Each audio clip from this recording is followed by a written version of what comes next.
आज हम बात करने वाले हैं माता वैष्णो देवी और भगवान विष्णु के कल्कि अवतार के बीच के रहस्य के बारे में। दोस्तों, नवरात्रि पर माँ दुर्गा के 9 रूपों की पूजा की जाती है और इस समय लोग माँ के तीर्थ स्थानों की भी यात्रा करते हैं, जिनमें से माँ वैष्णो देवी मंदिर में हिंदू धर्म के लोगों की बड़ी आस्था है। लेकिन क्या आप जानते हैं कैसे आई माँ वैष्णो देवी त्रिकुटा पर्वत पर, और क्या है माँ वैष्णो देवी और भगवान विष्णु के कल्कि अवतार का रहस्य?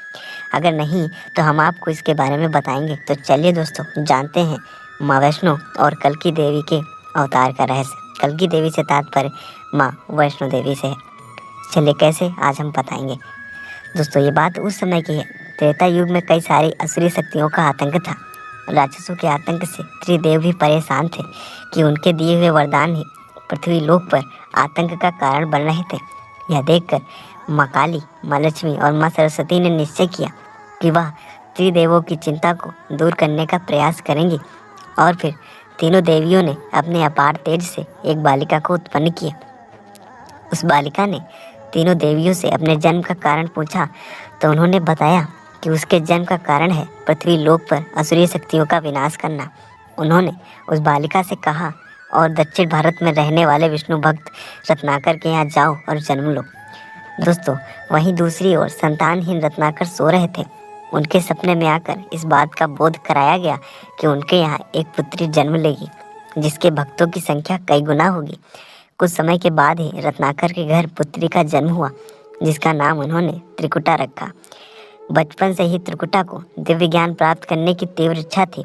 जल्द ही उसे यह ज्ञान हो गया कि वह यह ध्यान तपस्या से ही अर्जित कर सकती थी, लेकिन परिवार में रहकर यह करना असंभव था। जब यह बात त्रिकुटा ने अपने माता पिता को बताई कि वह घर को त्याग कर समुद्र किनारे तपस्या करना चाहती है, तो वह तैयार हो गए, क्योंकि उन्हें पता था कि उनकी पुत्री कोई साधारण बालिका नहीं है, बल्कि उसमें दिव्य शक्ति समाहित है। इसके बाद त्रिकुटा ने समुद्र किनारे तपस्या प्रारंभ कर दी।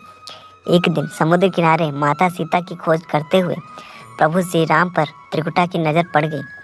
वह तत्काल ही पहचान गई कि प्रभु श्री राम कोई और नहीं बल्कि भगवान विष्णु के अवतार हैं। वह प्रभु श्री राम के पास गई और पुष्प अर्पित किए और उनसे आग्रह किया कि वह उन्हें अपने में समाहित कर लें। लेकिन भगवान श्री राम ने कहा कि मैं तुम्हारी तपस्या से प्रसन्न हूँ, मगर यह समय अभी उचित नहीं है, इसलिए अब तुम्हारा नाम अब से वैष्णवी होगा।